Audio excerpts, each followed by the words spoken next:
School teacher has close encounter with a female Bigfoot near Silverton, Oregon. Amaryllis writes RMSO. Silverton, Oregon, 1996. Watched a female Sasquatch a full minute, about 30 yards away. Took my breath away when she stood straight up and stared at me for a long 10 seconds. She ducked into a space behind a large boulder, and I ran for the car. The family was out target shooting for my daughter's sweet 16 birthday. We had two of her best friends, and my son was with us. I was the Sunday school teacher at a church. I said nothing to anyone for years. I could take you to the spot even today. I always knew they had to be out there. RMSO responds, Hi, Amaryllis. Thank you for the details of your sighting. Has anyone else seen one near that area that you know of? Oregon is a great place for reported sightings. Amaryllis continues, I don't know anyone personally that will admit to seeing one. My friend base isn't very big. I'm sure there must be sightings by some of the Silverton residents. We live further into the valley and city area, away from the hills we were shooting in. The logging roads up in the Silverton Hills go on for many miles. Hunting is good up there. RMSO states, Perhaps the sound of the target practice shots got the Bigfoot up and moving and helped create the conditions for your sighting. Amaryllis responds, We had been shooting for over an hour. Took a break to find an out-of-the-way bush or gully to relieve my bladder. I was about 100 yards from the car and around the bend in the gravel road. I felt very uncomfortable trying to find some privacy. It felt like I was being watched. If I had continued another 20 yards down the road, I likely would have bumped into the Sasquatch. She was beautiful, gold brown hair that was at least 10 inches long. It swayed with every step she took. She was on all fours, just loping along a tiny path at the base of the hill, about 30 yards away from where I stood. She was an older adult that obviously had nursed more than one baby over the years, between 7 and 8 feet tall. When she got to the end of the little trail, she stood up on 2 feet and climbed straight up the side of the hill like a man climbing a wide ladder. Her feet and hands were not straining doing this. She didn't miss a beat, stood up on a ledge next to the boulder near the top of the hill, and turned around and stared at me. Well, I know what I saw, and it was not a bear. Thanks for listening. Best hunting. RMSO responds, Hi, Amaryllis. We have been near the Silverton area researching Bigfoot sightings on many occasions. Areas near Mount Hood, Welch's, Ripplebrook, Estacada, McMinnville, Shell Rock, and the list goes on. Your Bigfoot encounter and sighting is not just a one-off.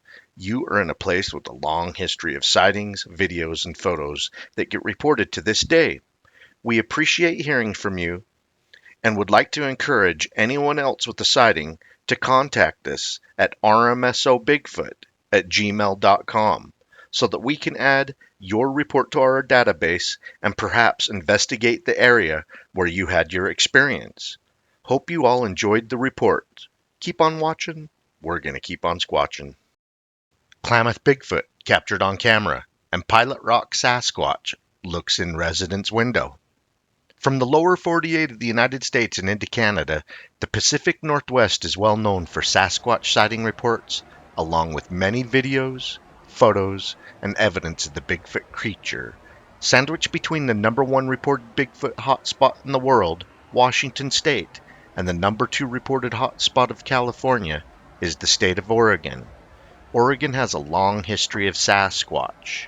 We would like to go over some of the Bigfoot activity around this state. The following photo was purportedly taken south of the Oregon caves in the Klamath Mountains of Northern California. Wolf M. submitted this large Sasquatch-shaped image to Bigfoot Evidence in August of 2018. This Bigfoot-shaped subject was purportedly captured on camera in the canyons of the Klamath Mountains along the Klamath River near the Happy Camp area. There's a long history of Sasquatch sightings in this area by settlers and the local Native American tribe called the Karakar. They call this creature the Hairy Man. This is some of what Wolf M. wrote to Bigfoot Evidence when he submitted the photo. Here's a photo my friend posted on her Facebook account. I don't know anything about the photo, but it was taken near Happy Camp, California. I've been studying Bigfoot since I was a kid as a hobby. I'm a musician by trade. I'm still a little skeptical about the whole thing, but thought you would enjoy this shot. I can try to find out more about the photo and get back to you. Apparently, this was the best shot he got. So there must be other pictures. I will see what I can find out. Hi, Wolfam. You watch this video? Bigfoot Evidence and RMSO, along with Sasquatch enthusiasts, would like to know more about this photo if you found out anything else. Is there more photos? Does there happen to be a video of the creature that has this Bigfoot shaped characteristics? If you have any more information, please email one of us. Pilot Rock resident sees a Bigfoot looking in the window of their Oregon home. John H. writes BFRO. Report number 5505, Class A. I heard something funny while running my computer. Some weird voices and a funny sound. I can't make it myself. Out of the back window, I saw a Bigfoot looking at me. I said, "Hello," to him, but he just turned away and went out toward the field. Later, I went around the place and did find a footprint on the bank behind the house. It was pointing toward the house, and I took a tape and it was 16 inches long, with it being 6 to 7 inches wide at the hill.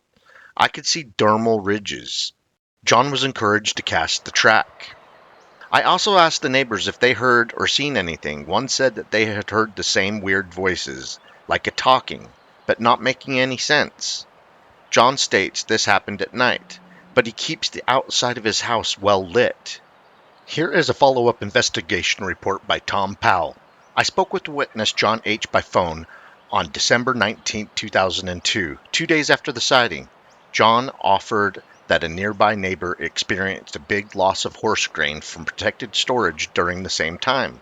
This and other described events are consistent with observations at other active sites. John was receptive to the idea of encouraging future visitation by making attempts to provision the visitors. Therefore, John will oblige the subject creatures by making food items available. He will observe and report on future developments should they occur. John will also request nearby neighbors be watchful and report relevant observation. John and his father are long-standing members of their rural community.